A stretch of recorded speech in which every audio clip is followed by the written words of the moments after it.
Network Entertainment.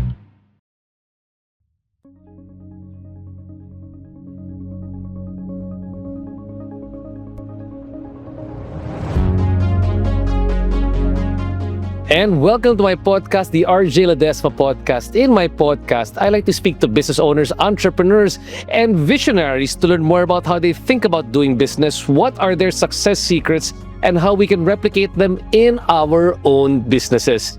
Today, I am very honored because I have royalty on my show. Yes, she is royalty because she is known as the Malunggay Queen. Please welcome my very good friend, Tita Teresa Santiano. She is the president and CEO, first of all, of this one over here, Tropical Palm Herd Manufacturing, their partner in Philippines Organic Herbal Outsourcing. And she also has her marketing, which is the Tropical Blend International Marketing Corporation.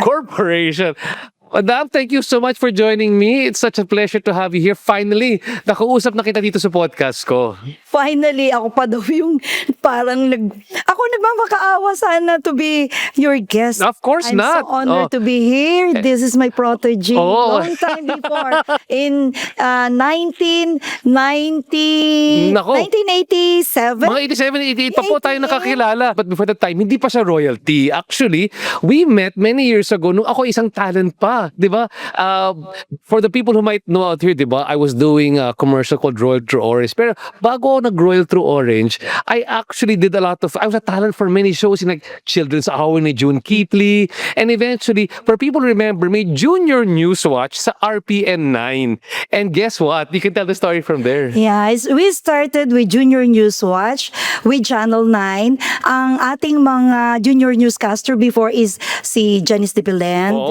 And so many pa. And with Faye Dasa, and then you have si Casey Lynn Francisco. That's right. And Arlo Boy Gomez. And of course, ito yung mga bata na sobrang matatalino. Kaya namin sila kinuha sa Channel 9 as newscaster. We bring them to a lot of industrial companies like diba, Colgate, and then Goldilocks. We went to ice cream to Magnolia. We feature a lot. And then the 5 and up, yun ang kalaban natin before. Oh, talaga? Oh, yeah, I remember that one. Yung tawag na show noon is, before kasi kilalang kilala yung Newswatch. So ito naman, people aspire to be on Junior Newswatch. Yeah. At kayo po dyan sa Junior Newswatch, you were actually Actually, I am the associate producer with Luz Padua as my executive producer. Ano ginagawa ng isang associate producer sa show? Associate producer is the one who manage all the kids, actually. Kami yung humahabol sa inyo when you were roaming around, and of course, we do all the scripts, we give you the scripts, and kami nag-aalaga sa iyo. Kami yung associate ng executive producer and all the nitty-gritty. Kami yung kaya kilala ko talaga si RJ kasi napakalapit sa puso ng mga bata na ito because kami yung nag-aalaga sa kanila during those times. I was mga 13 years old. Yeah, around the time. Yeah. And then so many years, of course, we lost touch. And then many years later, there was an affair in Malacanang Palace, and I was invited as part of the Go Negosyo, as a speaker for Go Negosyo and also as a consul. I was invited along with my wife. And then there was awards. It's Presidential Awards for MSMEs. And then all of a sudden, somebody hugged me. So somebody hugged me from over there. And then after that she had to remind me, do you remember? Diba you said you remember me? Then explain what happened after that. Sabi ko sa kanya, do you remember Tita Tess of Junior News Watch? Of course, Tita Tess, I cannot forget you.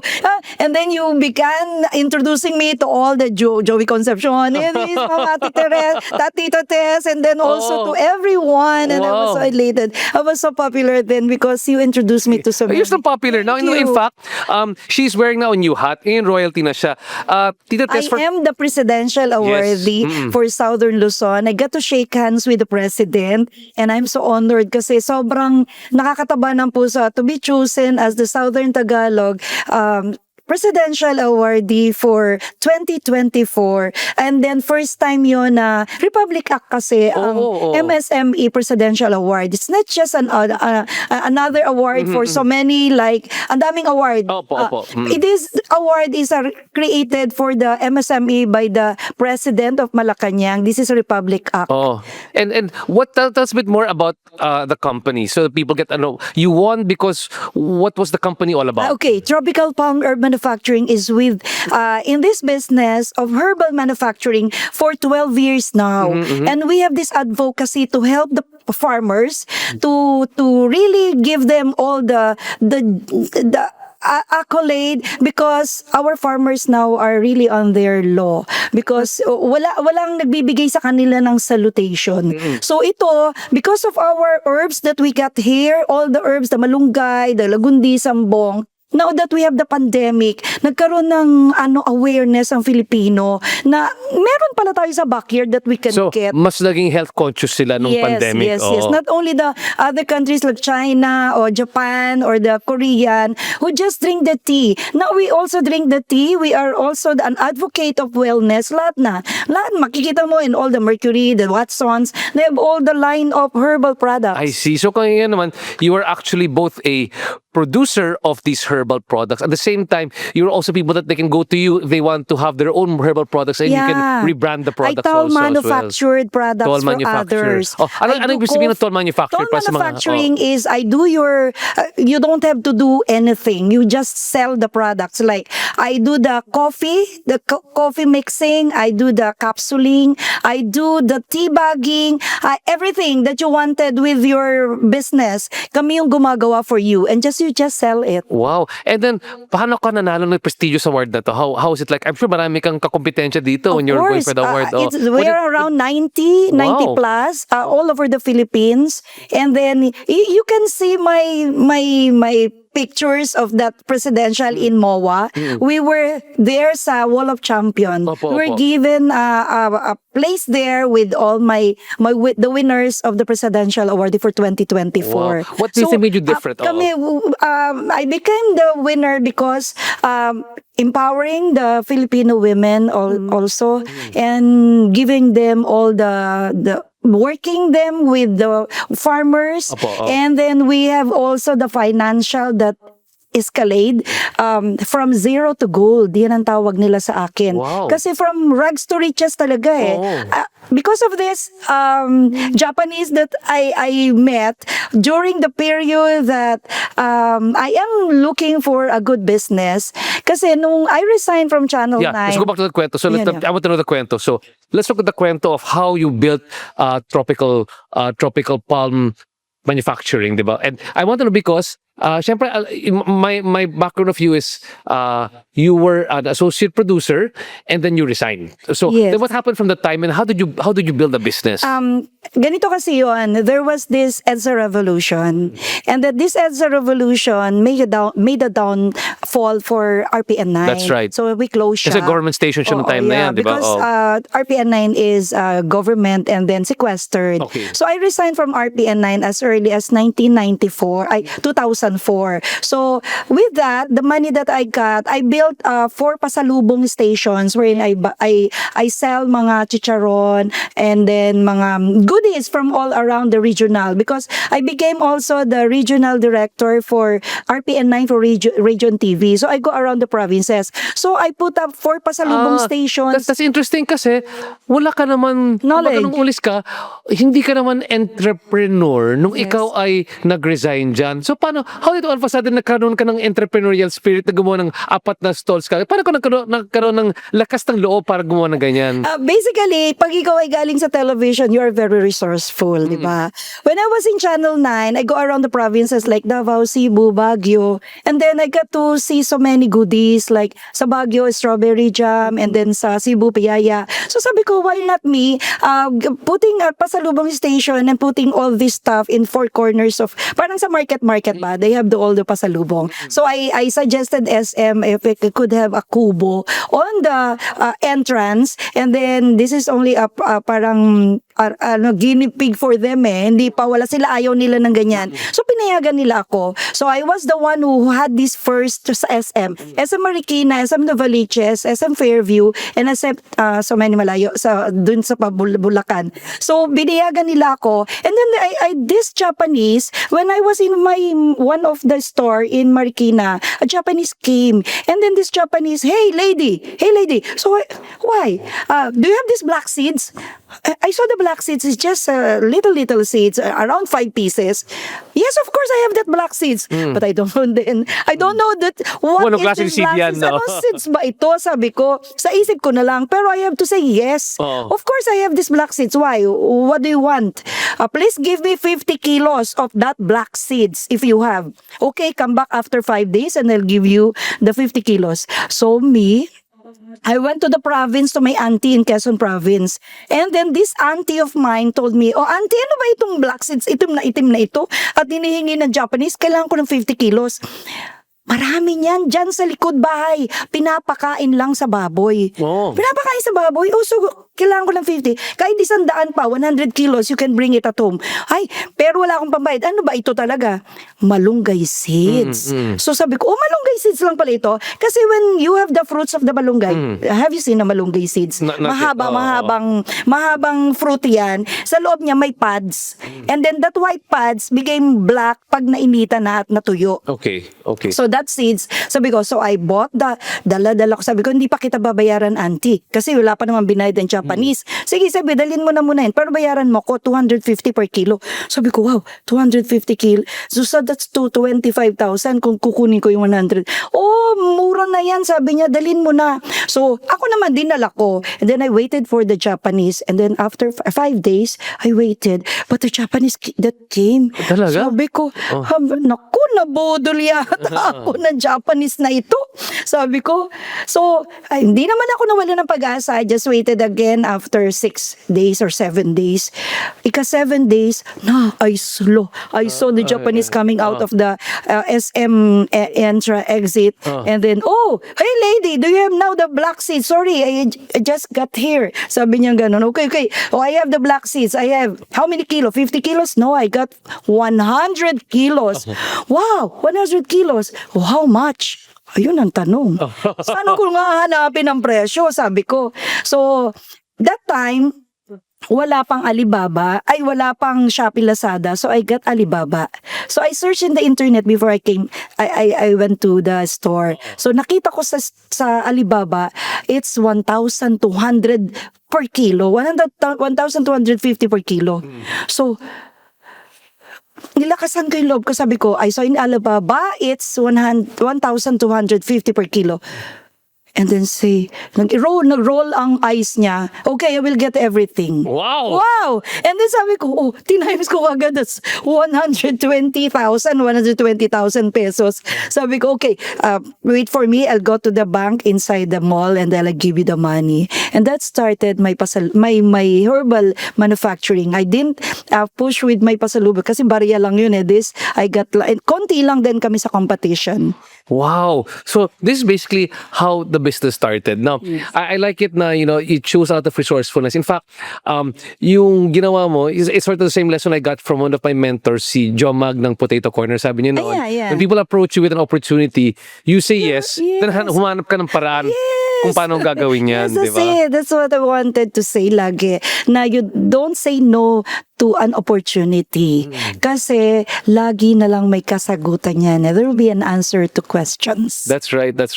And I'm just curious, no, kung pwedeng balikan ng konting pasalubong center, since this was your first time to do that business, paano mo na-source lahat ng mga pasalubong na sa iba't ibang parte ng Before I got with that, syempre meron akong mga tinawag. Before I resigned from Channel 9, may database na muna ako ng mga bibilihan ko. Kasi I have to be prepared. So, kailangan mo na have a business plan din na ginawa. So ready ka naman before you left? Ready naman before I left the Channel 9. Ready na ako na kinokontak ko na nandun ako sa Channel 9. Kinokontak ko na I'll be sourcing like this and then I have somebody to do the dirty works for me. Tapos kukunin ko na lang sa mga buses, kukunin ko na lang wherever, and then padala ganyan. Wow, so that was really your own effort of putting all this together. course. What is your, having said that, ano man yung payo mo sa mga kunyari nagtatrabaho ngayon dito who are thinking of, should I leave my day job and do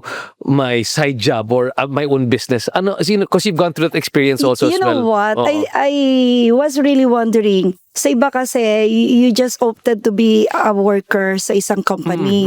Kailangan talaga, you have fallbacks. Kasi kung wala, because I have kids eh. I was an early widow. I was a widow at an early age of 34. So my husband died of lung cancer. And that time, I was in with RPN 9. And RPN 9 is not doing good. I have to moonlight. Meron akong mga ginagawang, kasi I was a MASCOM. I graduated the MASCOM sa Lucena City. Yung ginagawa ko, I applied it sa aking mga sideline. So, nagsa-sideline ako, like, yung mga concert with Julina. Dinadala ko si talagang I effort to have an investment. Meron nangungutang ako para may pambayad ako sa artista. Dadaling ko si Julina sa Tugigaraw, sa Cebu, for a concert. Ako din na nag-design nun. And then, ang River Maya, yan, nakuha ko yung River Maya, Eraserhead. Dinala ko yan sa Cebu Wow, for a sipag mo concert. naman, no? Oo, ganyan. Pag Saturday and Sunday, naggawa ako ng plan for me to really earn. Kasi I have children to feed. Ako lang talaga ang nagtatrabaho nun eh. Hindi ko talaga yan makakayanan kung wala akong sideline. So, from then on, na nasa channel 9 ako, may connection pa ako, I have to use my connection. Kasi pag lumabas na ako ng channel 9, hindi ko na, wala na akong connection eh. So, you really have to be resourceful, and you have to, yung database mo, you should not left, kumbaga itago mo. Tago mo yung Keep database it. mo. Database mo, tago mo yan kasi that would bring you to higher ground afterwards. Oo. Lagi ko rin sinasabi sa aking mga kasama is that for me my business mantra is your network is your net worth. Kung sinong kakilala mo, yan yung kailangan mo talaga, because you never know when you need to activate that network of contacts which you make. Correct. No? Kasi kung hindi, you will be left behind. Kasi katulad mo, ngayon, I'm so lucky because I know you from long time ago. So ngayon, yung hindi nakakalimutan eh. That's right. The network is the net worth, diba? Like, and we were able to keep really great, even if you haven't seen each other, we're able to keep a rapport, diba? And then also, you have to be very kind. That's Kasi that would be your print. That would be remember until the end. Kasi kung ikaw, you are a bad person, hindi ka na, ay, ang bad niyan dati. I don't want to do business with you. That's right. Exactly. Okay, let's go to yung time na, nag-invest na the Japanese gave you pang kapital, di ba? Para Yes. kang kapital yan. So, what made you decide na, hey, this is an opportunity that I can do and I will give up yung pasalubong? Help me understand at the time, because it's not an easy decision to make also, I think. Sa palagay ko. Yes. This is a very good question. Paano ako nagsimula? Kasi I don't have a farm. I don't have a factory. Kumbaga, nag-buy and sell ka lang yan, di ba? I don't have a Buy and sell ka lang, factory. Then I resigned from what I'm doing. So, ang ginawa ko, nag-Alibaba ako online. Noong unang panahon pa lang, wala pa yung mga technology na sinasabi ngayon na digitalization. I am doing digitalization then with Alibaba. I created my own website. Kasi libre lang yan doon sa wix.com. Oo, tama. Diba? And then, i-connect ko yan sa Alibaba. And also the Alibaba, sinabi ko doon na I have a farm, I have a factory, I have lakas ang loob mo. I have a factory, so come and then visit Philippines and I'll give you all the local herbs and then I commission some of the factory, I went to Circle, kasi sa Circle there are lots, kung nakapunta ka na dun sa loob ng Circle, there are lots for selling that mga powder ng herbs, pero wala silang lisensya. So nagpunta ako doon, meron ako isa doon nakilala, sabi ko, sir, because somebody answered from my Alibaba, a German. He wants to visit Through Alibaba? Yeah, through Oh, Alibaba. wow. He wants to visit the Philippines and then he wanted to see the farm because he will order 1 ton. 1 ton? Yes! Wow. So I was so shocked. Oh my God. How will I process this? I don't have the farm, I have the factory. So I'm so really excited with this. Kaya lang takot ako. Kasi parang scam yun di ba? So I have to work on it. Ang ginawa ko ay source, naghanap ako sa directory, yellow page pa lang. Wala pa noon na Walang online pa sa Google, no? So, yellow pages. Yellow pages, I look for somebody who are selling mga powders or into powders or into herbal. So nakakita ako sa Circle. And that stall is selling mga powder ng malunggay. And then I told the guy, sabi ko, kuya, pwedeng partner ako sa iyo kasi from Germany may darating dito Germans and then ipapakilala ko sa iyo pero kailangan magka-partner tayo. Kung meron kang factory, kailangan partner tayo sa factory. So sabi niya, parang hindi naman tama yun, naka-partner kita. Di ngayon lang nga kita nakilala. Sabi niya sa akin, hindi, sa'yo naman bibili yun 1 tonelada ito. So kapag nabili niya ito sa'yo, ikaw din ang magkakapera. Ako commission lang, how much lang, sabihin mo na 50 pesos per kilo.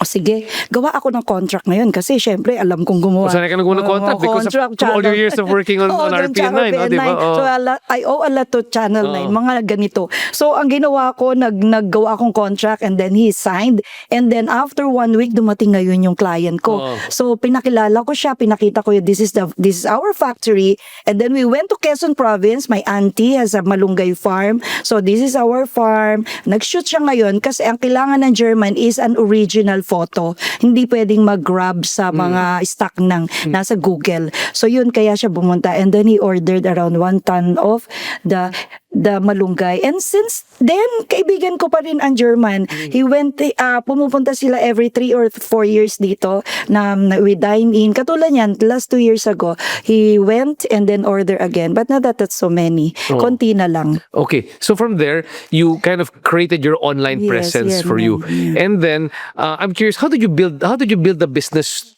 to what it is right now? From my small garage in the house, I converted it to a small office. It's just around 50 square meters. And then, of course, in Alibaba, there's Koreans, there's Japanese. Ay, sa bahay ko dumarating yung Japanese, dumadating yung Koreans and then making business with me. All these people came from Alibaba? From Alibaba. And so, ang ganda. Korean, so I opted to, after 2 or 3 months. And what were they buying from you? All malunggay? Yeah, malunggay. So malunggay guyabano. You were offering malunggay and guyabano. Ang guyabano. Just to take a step back, why can you help me understand why malunggay is so in demand? Because it's an opportunity you saw, diba? You saw all of a sudden, you gave up pasalubong, but you said, why was there an opportunity malunggay? At bakit hindi nakikita ng ibang tao yung nakita mong opportunity when it came to malunggay? With malunggay kasi, this is one of our this is called matcha of the Philippines.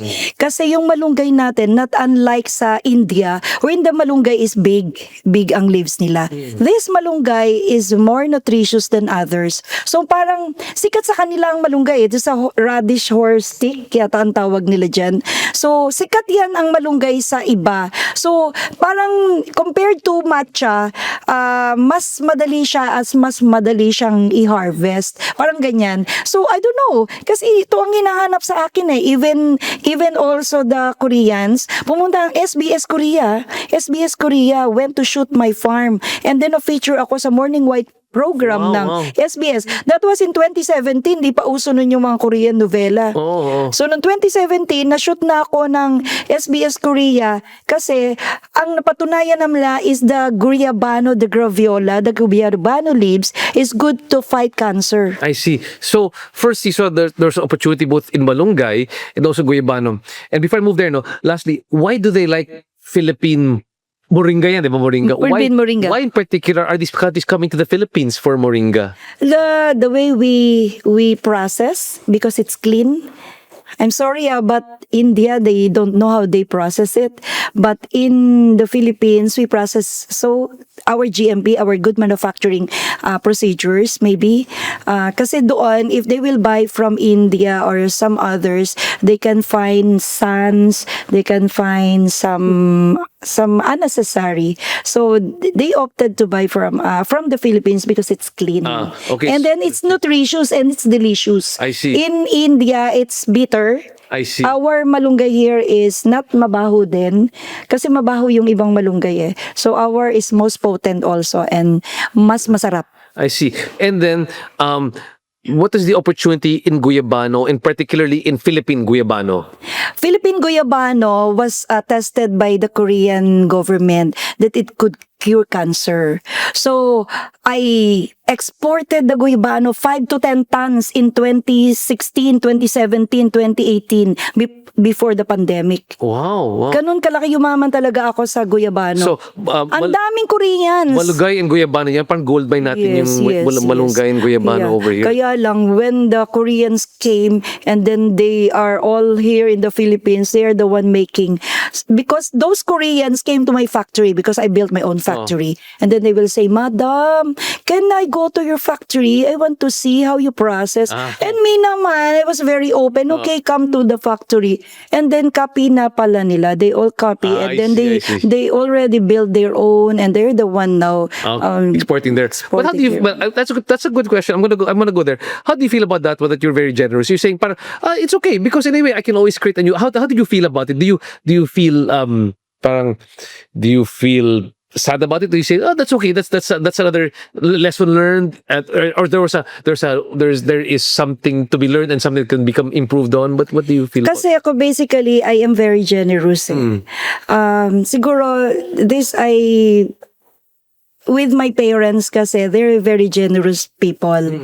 Kahit na yung aking mga forefathers, we have a negosyo din before na marami ang lola at lola ko. They sell around hot cakes before. And then madaming tao. I saw them, madaming tao lagi sa bahay. So ako, I'm talagang innate with me, I'm kind. So, kahit na sa mga staff ko, I gave them kotse. Nag 10 years na. So, talagang hindi ko alam eh. Ang gusto ko lang is for all the Filipinos, for all of us to become entrepreneurs like the Japanese. Because gusto kong gayahin na ang mga tao. Kahit ngayon, pag may mga MSME, Madam, can I go to your factory? Okay, I will teach you how to have your own factory, where to go, where to do that. Ako kasi gusto ko lahat tayo maging negosyante. Mas maganda yung negosyante, hindi lang ako. I don't have the crab mentality. Where does it come from for you? Why are you so passionate about entrepreneurship and helping other people grow their business? Before I was poor. I was very poor. I came from a poor family. Not so poor because my mother was working in Manila as a dressmaker. And me, to augment my studies, I sell kamote tops during my school days in elementary. So Saturday, Sunday, I sell kamote tops. And then my brother also with me. And then I also sell sweepstakes tickets. But my ambition is to become rich. Sabi ko, this is my goal. I have to be rich at the age of 50. I have to attain my goals. So sabi ko nga, build your dreams. Set a goal. So I'm setting a goal then. Sabi ko, hindi ko alam na nagsiset na pala ako ng goal sa sarili ko. I have to be rich at the age of 50. So I sell this and I will be, I have a boyfriend before na gusto niya mag-asawa. No, sabi ko, I have to reach my dream. I have to finish my course and study, and then I have to be rich. Sabi ko.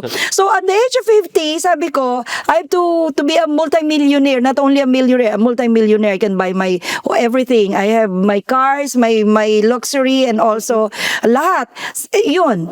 I set that goal noon pa lang. Noon pa lang alam ko na magiging mayaman ako. So yeah, it's really a mindset. Mindsetting. To prepare for that. That's a mindsetting. When you were growing the business already, so you had clients coming in online, mostly foreign clients. Tell me a bit more about the growth. I'm sure the growth was not parang tuloy-tuloy na umaakyat, diba? I'm sure may times na successful and then may failure, successful. Tell me a bit more. Anong challenges it was to grow the business? At first, Wala eh. Talaga? At first, when I started it with the Japanese, tuloy-tuloy na siya eh. Kaya nga ang ganda nung steps ko, ng journey ko. Kasi parang I'm so excited with this. Kasi lahat naman when I started with a thing, a job or something, I have to do it fast. Fast worker ako eh. Kailangan tuloy-tuloy siya. So nung nag-start ako with the Japanese and then after nagkaroon ako sa Alibaba and then keep on coming na yung mga foreigners, dire-diretso na, but yung hardship kasi is with me. I am the one who wake up in the evening, madaling araw. I go to bus stations to fetch all the leaves na galing ng mga probinsya like sa Victory Liner. I go also to Quezon Lucena Lines. Madaling araw, yung isang kotse ko ay ako yung nagdadala niyan. Ako nagdadrive para, kasi maliliit pa yung mga anak ko noon eh. So, nag-aaral sila. Ayoko silang istorbohin. So, dala-dala ko lahat yung mga dahon na yan. Punong-puno yan. Pag kulang pa, mag-hire ako ng taxi, makakonvoy siya sa akin.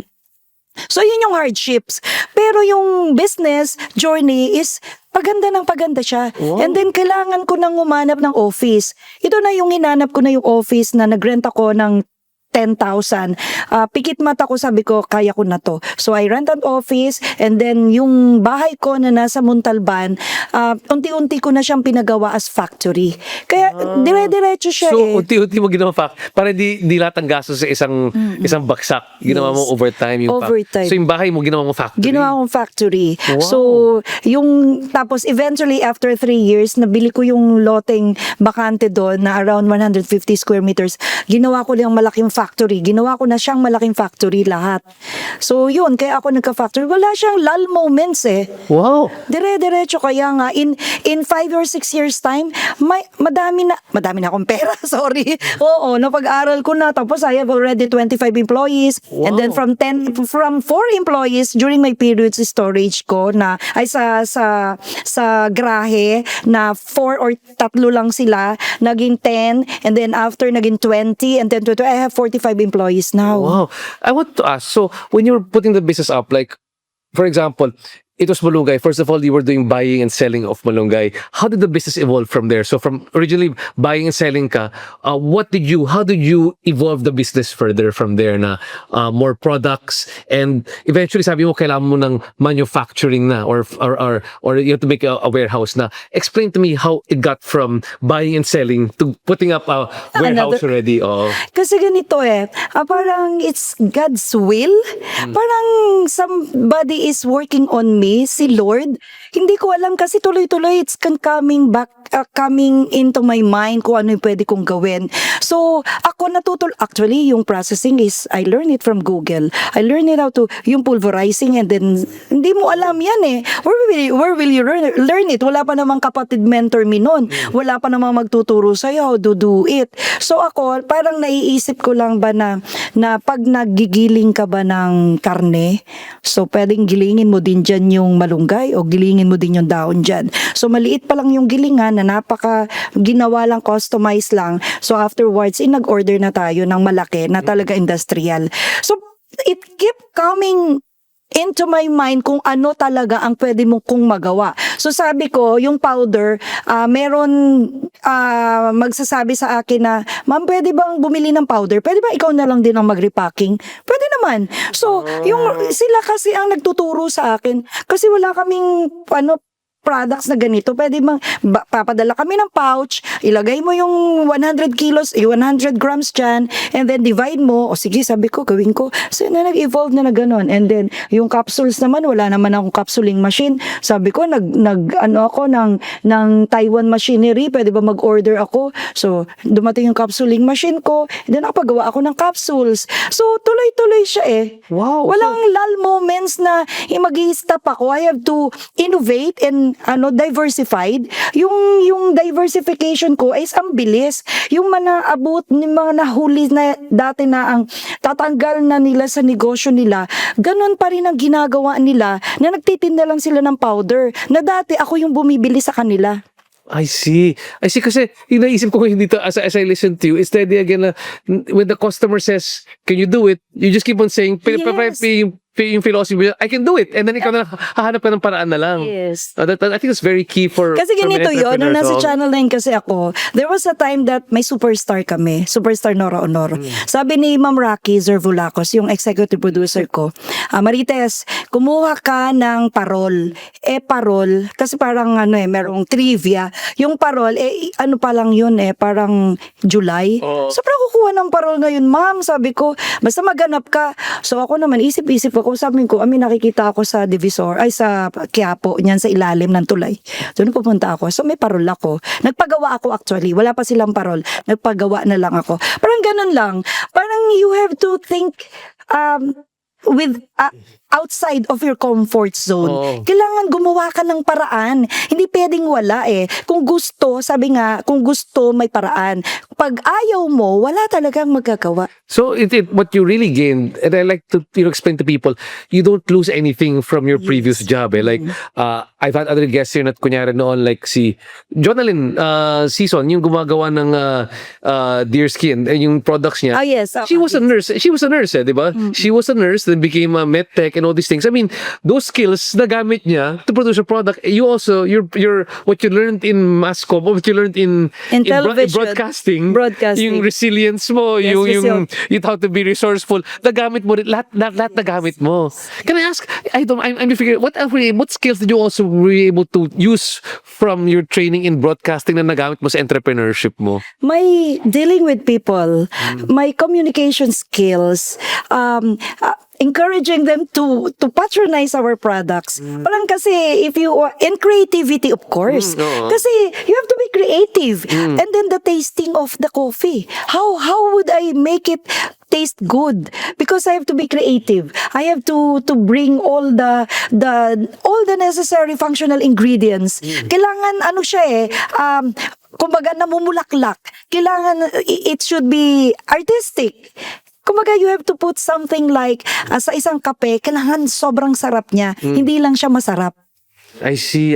So, ito yung creativity. Innate yun sa akin. Kasi pag ikaw isang entertainer, like you, pag ikaw isang artist and artistic, kailangan creative ka in all what you do And when you're creative, kasi I had before si Vanessa Matsunaga, she was describing ano yung process ng creativity niya. Ikaw, may proseso ka ba on how to be creative? Or sasabihin mo lang ganito, parang dumadating lang sa'yo? Oo, kasi yan ay inborn talent ba? Katulad mo, you are an inborn speaker. So inborn tayo na in just one flick of your finger, you'll just think na meron, ito maganda to. Madali Hindi ko alam parang siguro God's gift talent din yun sa atin. But you were exposed to so many things. What do you think was what were you exposed to that helps you develop your creativity? Siguro din, I was exposed to people.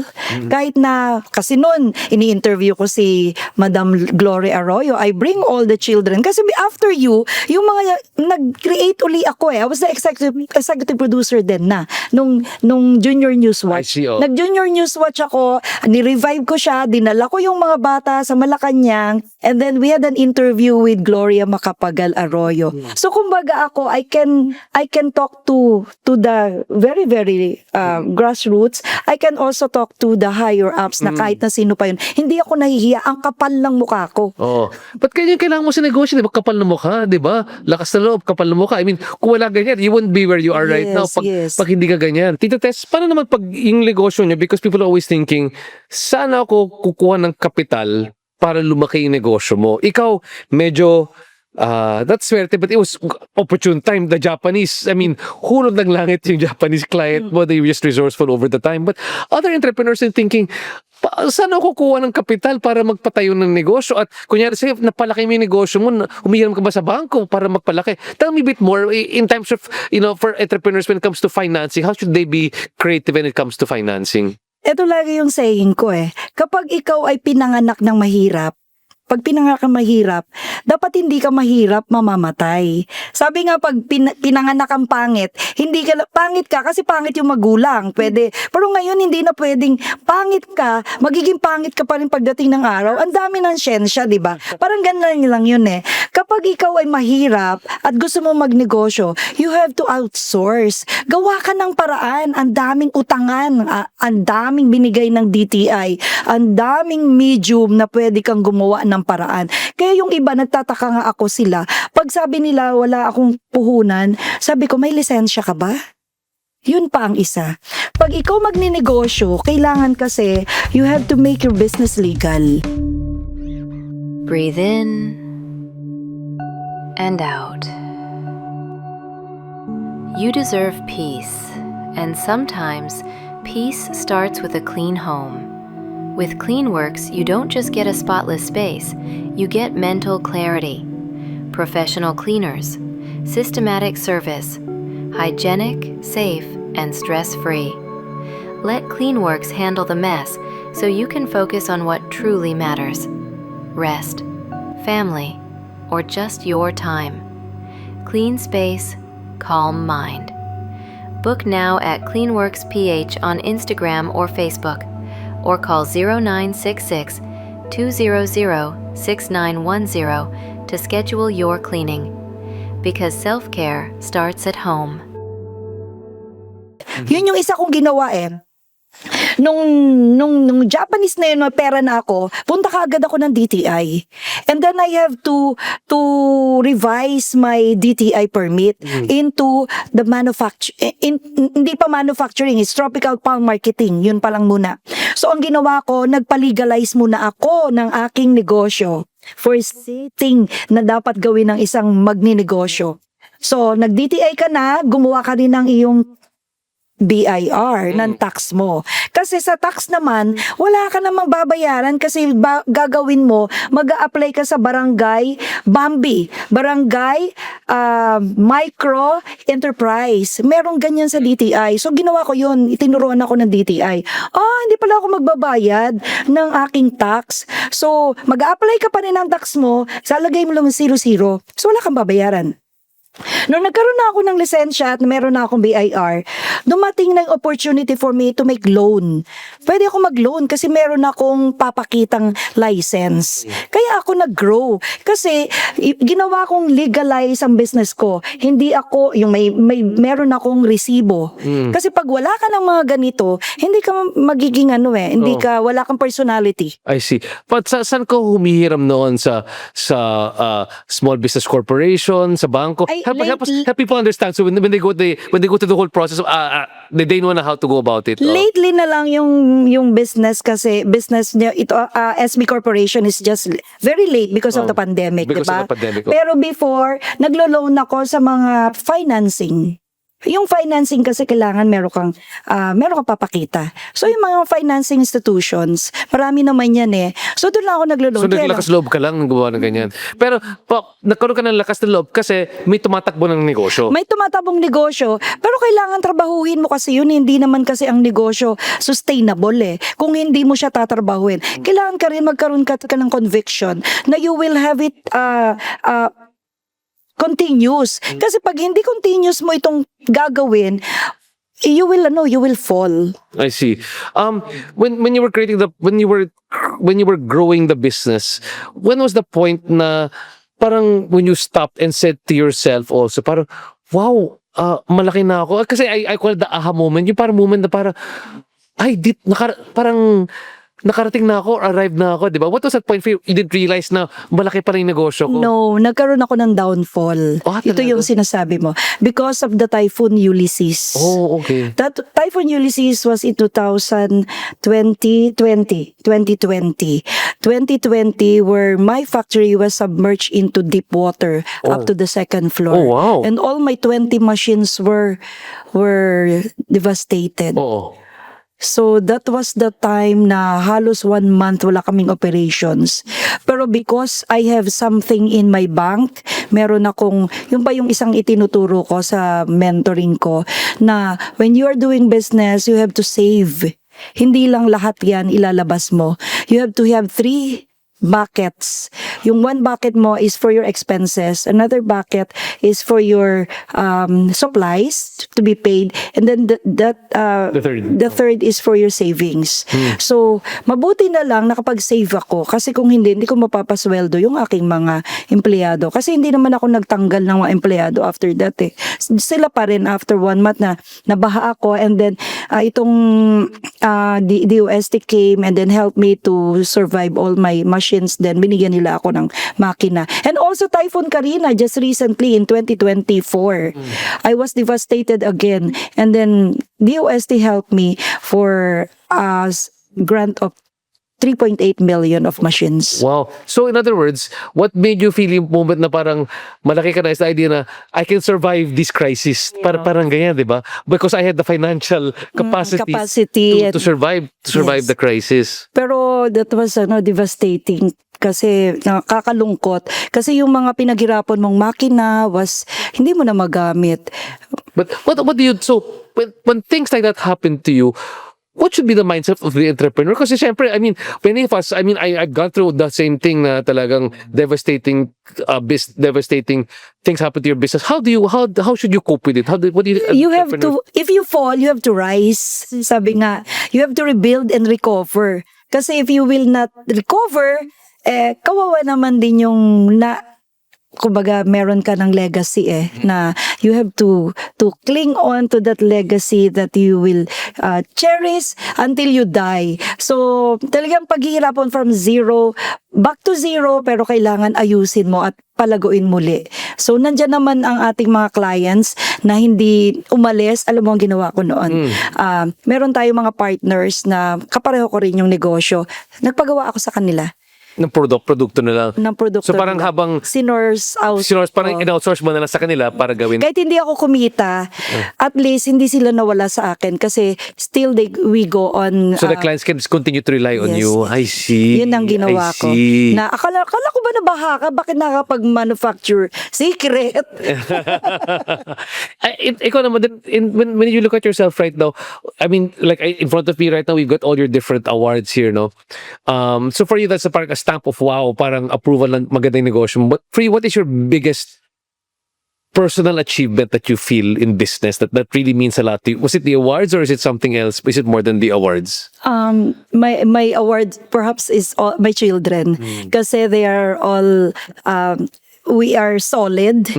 I have the family which are loving. Kumbaga, they supported me, and of course my people. Ito lang talaga my first business, my consumer actually is my farmers and my people. Yan, first line lang lagi ang mga manpower ko. Kaya pag nagkakaproblema ako, paano kaya ang aking mga tauhan? Ano kaya ang mangyayari sa kanila? Laging ganyan Kaya nga na-award din ako ng DOLE. Masa yung award ng DOLE, ng productivity. Kasi this is the productivity. I am a winner of DOLE. Sabi ko nga, DOLE daw. Pinapatawag ako ng DOLE. Kasi Akala mo, ba't ka pinapatawag ng DOLE? Bakit ka? May labor problem ba? May labor case ka ba? Yun pala, I will be one of the finalists for the DOLE Award. I see. Oh. Man. Now, help me right now better appreciate the products that you have here right now. So tell me a bit more. I want to go here first. You got different products here, but ako na lang bahala dito po. You've got different products like these powdered products. Tell me a bit more about the powdered products that you have over here. All our powder products like the malunggay powder, the mangosteen powder, the ginger powder, turmeric powder, and all the lagundi, lahat ng powder that you can think of in the Philippines, we can powder it. So itong mga to ay all naturals, they don't have additives. Ito ay dina-dry from the provinces, semi-dry na, pipitasin niya ng mga farmers. Pagkapitas ng farmers, idodry nila yan, sun-dry. So, we have photos of this na we can show. So, idodry nila yan, and after drying, dadalhin sa factory, and then idodry natin yan sa dehydrator natin. Dehydrator natin was awarded also by the UST. Wow. So, this DUST talaga is helping me so much. So, pag na-dry na yan, gigilingin. Pag na-powderize na and pulverize na, and then ilalagay sa ultraviolet, madaming process, and then kukunan ng MC, ng moisture content, kung ito ba ay less than 3% para to take away the molds, and then kukunit, magkakaroon ulit ng filter if there are other mga unnecessary na nakikita dyan pa. So, sobrang tedious ng process namin kasi we are following the GMP, the Good Manufacturing Practice, and then we put it in the different Into that one there. What makes it different, I guess, the product that you produce? We differ because we have licenses, siguro. I see. So marami namang gumagawa din yan. Hindi ko naman sasabing we are different, we differ from others. Hindi naman eh. Kaya lang, we follow the GMP. Kami lang ang mabilis na mag-process. Yun yung isa. Time is gold for us. Pag sinabi ng client na we could finish it at around 5 days, lang. Tapos na kaagad. Mabilis lang. And then, tell me a bit more about the production of the capsules. How did that come Yung about? capsules naman, before, we have the manual. Ang capsule lang dati namin is tinutok-tok-tok na ganyan. Sa loob ng capsule? Hindi. There's a sheet of, may mga butas-butas yan before we started with this. Butas-butas yan, and then manual. Kukunin mo yung powder, ipapasok mo dun sa butas-butas na yan, and then ipapasok mo ngayon yung capsule. Dami manual labor niyan Grabe manual labor niyan. Around 50. Oh, wow. Tapos, 50 na nagtatrabaho, nagtutok-tok na ganyan. Tapos, mag-asawa yung capsule, di ba? So, paghihiwalayin mo yon. So, kailangan nakahiwalay yung lalaki, nakahiwalay yung babae. So, yung babae kukunin ngayon, may ibang gagawa ng pambabae na paglalagyan naman ng powder. So, ganon. Kahirap. So, nung lumaki na ako, sabi ko, hindi ko na kaya kasi may order sa akin ng 10,000 bottles daily. Imagine, 10,000 bottles. 10,000 bottles. Daily of RJ. this one, oo. 10,000 pound. Ganyan ay manual kami. So, kailangan ko na akong bumili ng ng machine na automatic. Wow. So, bumili ako para ma-service ko yung nag-order sa akin ng 10,000 bottles. That was in 2015. And then, 2015 yun, 2025 na ngayon. so you produce bottles. Ngayon, we can produce 72,000 capsules per day. Per day. Wow. Fantastic. Kasi automatic. Automatic na. And then finally, how did you come up with the idea with you have coffees here as well? How did you come up with the ideas for the coffees? Because you do tea bagging, so it's almost like tea bagging, right? Yes. Oh, tell me a bit more about how. I don't know. Kasi sabi, may pupunta doon ng networking company. Ma'am, gawa mo naman kami ng kape. Kape? Paano ko gawin yan? Sige, isipin ko. Sabi ko. And then, tinikman ko yung kape na dala-dala nila. Sabi ko, parang madali lang naman tong gawin. So, kumuha yung nutritionist. We have nutritionist and chemist eh. I see. May consultant ako. Sabi ko, paano ba to gawin? Madali lang yan, ma'am. So, pero yung lasa, ako yung magaling maglasa. So, titikman ko kung ano yung ginawa nila. So, yun. It started. Sabi ko, gawa na rin tayo ng kape. Bili na ako ng coffee filling machine. So, I have a lot. I have 5 coffee filling machines. Wow. So yours is like, speed to market ka talaga. Sa tayo ibang tao, Miss Tess, is that they have a daming parang analysis pa. Kasi tinatawag dyan parang sa English, analysis paralysis. Parang kailangan pag-aralan pa yung kailangan pag-gawin to. Hindi ka ba na dyan? Kasi may ibang tao kasi kailangan ng daming pananaliksik or research. May ganyan akong client. Ganyan eh. So, but ikaw naman, mabilis kang gumawa. So, you don't I mean, how do you manage that one? Yun nga yung sinasabi ko sa staff ko. Parang ang dali lang naman gawin yan. Ba't ang tagal? May mga planning na napakatagal. I have a business plan. Yun talaga yung pinag-aaralan namin sa KMME. Pero mabilis ko lang na-execute lahat.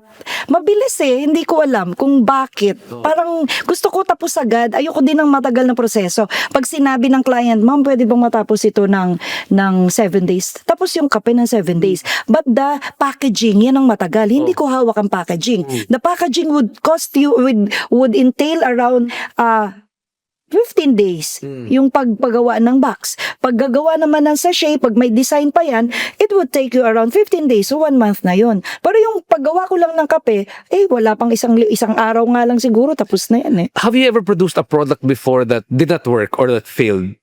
then how did you have to recover from that one? Or all the products that you came out with, lahat sila Kasi merong nilipad? R&D na tinatawag. Oo. So pag sinabing R&D, ito na yung pinaka-height nun na ready to market na yon. Tapos syempre titikman mo muna yon, and then you'll have magkakaroon ka ng test with others. Pag sinabing it could cure around ailment for the joints, ay 5 days lang itong aking active joints could cure mga sakit-sakit na pag nagte-text ka. Talaga, ano dyan? Ano Active dyan? joints. Active joint. Oh, pwede. Pwede yan sa mga... Could Ba, cure okay to, 5 days, 3 to 5 days lang. Okay to. Yung 'di ba, nagkaroon ako ng sakit dito dahil text ako ng text. Minom lang ako niyan, 3 days lang. Active joints. Okay. Yeah. And then moving forward, so you'll be able to create all these products, and I'm amazed at this yung speed to market that you have. Yung question ko ngayon, are there still opportunities out there na kunyari hindi ka igagawa, but ikaw, kasi marami ka nakikita and you're very generous with ideas. Siyempre kasi akala ng mga ibang entrepreneur, wala lang ibang magandang idea dyan. But sa balagay mo, there's always great ideas out there that people can take opportunity of. What are these opportunities you're still thinking out there na pwede gawin yung mga maliliit na entrepreneur pag sa negosyo? Siguro Especially pag nakikita mo yung ecosystem or industriya ninyo. Yung ginagawa kasi namin, katulad niyan, sabi ko nga, pag nagmi-meeting sa mga women, pwede naman sigurong gumawa tayo sa isang barangay na magkaroon tayo, kasi you have to give them the fish, not give the fish, and that you have to Teach them how to fish. teach them how to fish. Sabi ko, pwede tayong maglagay ng isang parang commissary, and then everyone, kasi merong ganyan na DTI they have the SSF, yung shared service facility. Oh, yes. Diba? So, pwede kang kumuha sa akin ng powder, and then you'll be the one to do it. Bumibili sila ng powder sa akin, ikaw na gumawa. Ito, bumili ka ako nung katulad ng ginawa ko at first. Merong mga manual na capsuling. You can buy from me capsules, you can buy from me powder, and then you'll be the one. Meron ka ng sariling capsule. And then, kung dito naman sa mga coffee, you can buy from me kahit na 100 pieces lang, and then you put it in pouches. I see. Maliliit lang na micro ang tinutulungan ko talaga para magkaroon ng negosyo. And then, what you also do, which is very interesting, that people should know, is that you do tolling, which just means that people can rebrand your products. Yes, So tell me, what are the rebranding. opportunities of how they can work with you to rebrand or to create products? Can you share with us so that For tropical palm herb manufacturing, offers a very minimum quantity of products. Like if you want to make your own coffee, we could brand your own label, white label. And then for only a minimum of 2,000 pieces of the sachet, and then your box could be around 200 pieces. You can sell na your own brand. wow, You can sell na. And then also this one, the capsules. I could make around 100 bottles of this. And then a minimal fee lang of around 80 pesos. wow. You can have your own brand. 80 to 100 pesos. You Oh, can have your excellent. own brand. Excellent. Kasi nga, sabi ko, pag meron kang gustong gawin mo na ngayon. Huwag mo nang ipagpabukas. Kasi ako, you have to I like- make it now. Now. Diyan ako na sabi ko, all of a sudden, I feel like I'm too slow now. Akala ko mabilis ako, but I'm too slow when I compare it to test what you're doing here right now. You know, this has been such a great learning experience for me, and I'm sure for many people who are listening and watching us here on the RJ Ledesma podcast. You know, ito Yes. Pandi Manila has the malunggay pandesal. So, I was the one who conceptualized the malunggay for the malunggay. So, now they have an array of the loaf bread. So, because they don't have the malunggay, so I offer them, pwede naman siguro ang spinach bread, di ba? You have this. Pero malunggay, bakit hindi natin gawin ang malunggay? So, I offer the purchasing kaju. I will give you a sample of the malunggay powder. Make it malunggay pandesal. Yan, I have been Ito giving them pang-araw-araw sa mga 12 pang-araw years sa mga na. bata to, yung manunggay. 12 years na ang pandesal ng Pandi Manila is with, I am the one Oh, supplying. thank you. So, ikaw pala yung all over sikreto. the Philippines. Sikreto All ng- over the world siguro. All over the world, Pandi Manila. I wanted to ask Hannah right now, you've gained so much experience from TV production work to developing your own products, to outsourcing, to tolling. And if we were to share advice, and you're a great mentor, you share so much advice. Marami mga aspiring entrepreneurs who listen to here right now, especially and close to my heart are female entrepreneurs because my wife is an entrepreneur. I want my daughter to be an entrepreneur. What are the advice that you want to give to aspiring business owners and entrepreneurs that talagang tatatak dapat sa kanila as they grow? Maybe 2 to 3 pieces of advice. Tita Tess, ano ba yung payo mo, especially for for up-and-coming entrepreneurs?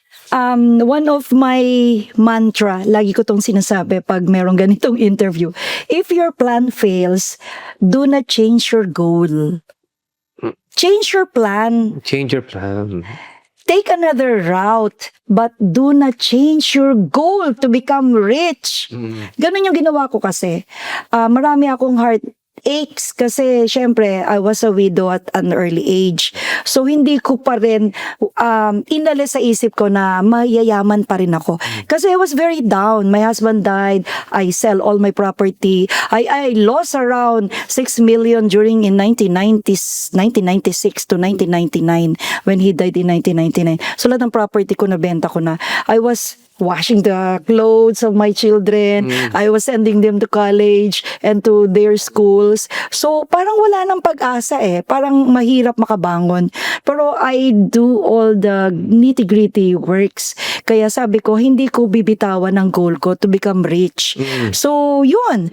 If your plan fails, do not change your goal, change your plan, change another route. That's right. And then, because I also know that both of us we're very, very religious. We're very. I mean, Yes, I don't want to say I'm ultra religious, but I'm saying that I'm very. I rely on my faith a lot. Yes. And when you say it to me also as well, you want it to be rich, but it's not just rich to become rich. It's not the money per se for you, no. And can you explain what it means that I want to be rich, but it's not about the money? Actually, before, when I don't have the money and I was really very poor, I longed to become rich of money. But now that I am here now at my stature, I want to really... my faith is here really because I have a pare. Meron akong priest eh. I have a son who is a priest. Priest na ba siya ngayon? Malapit na. Next year maybe.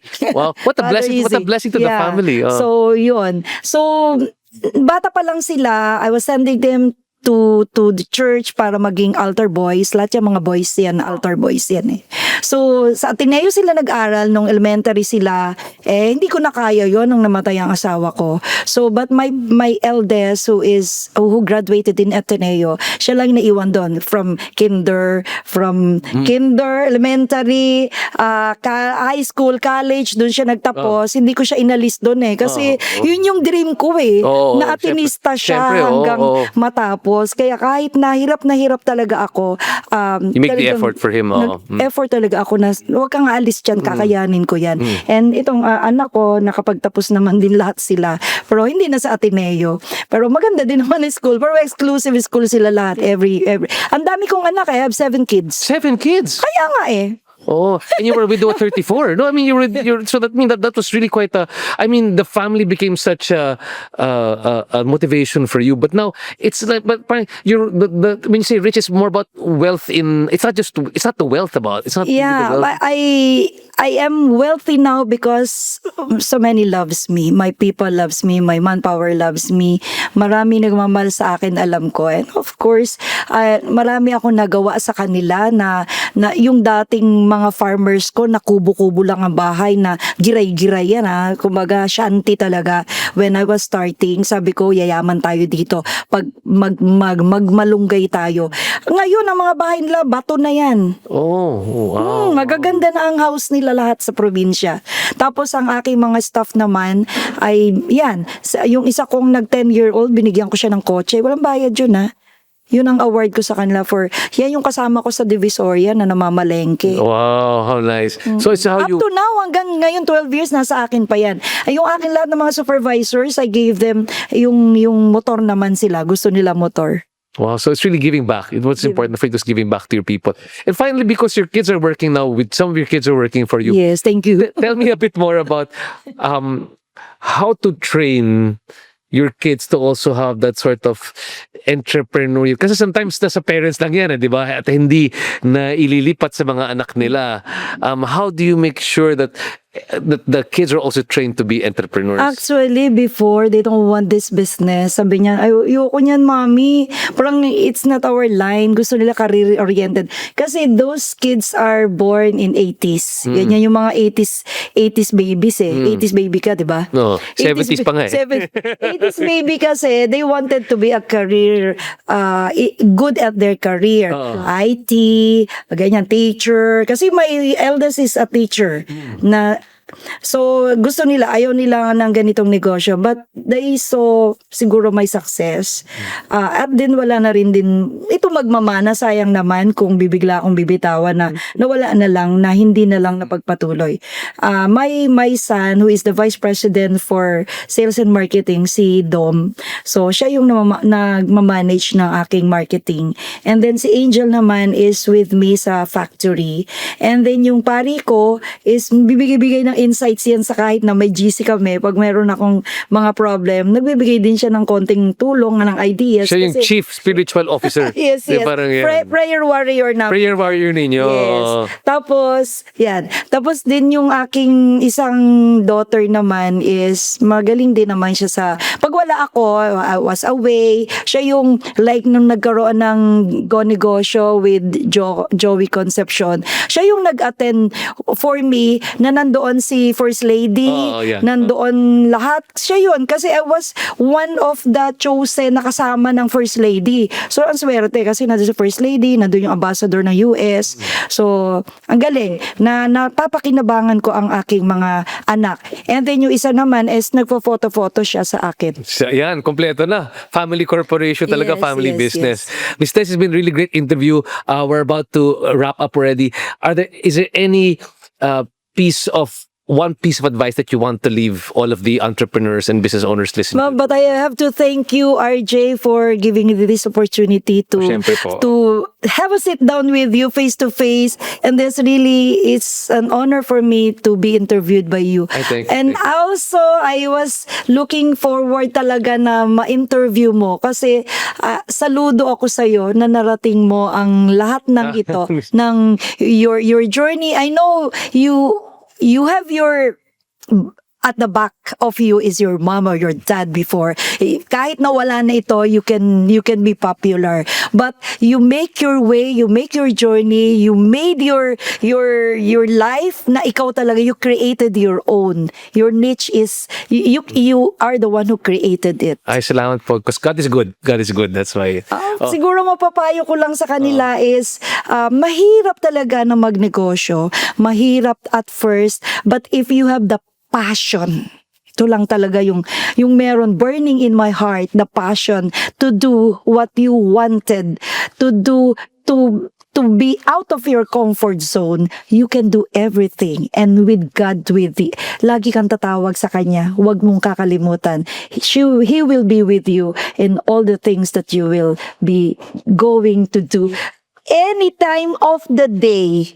And again, Ms. Tess, thanks so much for appearing here on the RJ Ledesma podcast. All the great insights over here. So again, stay tuned for the next RJ Ledesma podcast. Thanks, guys.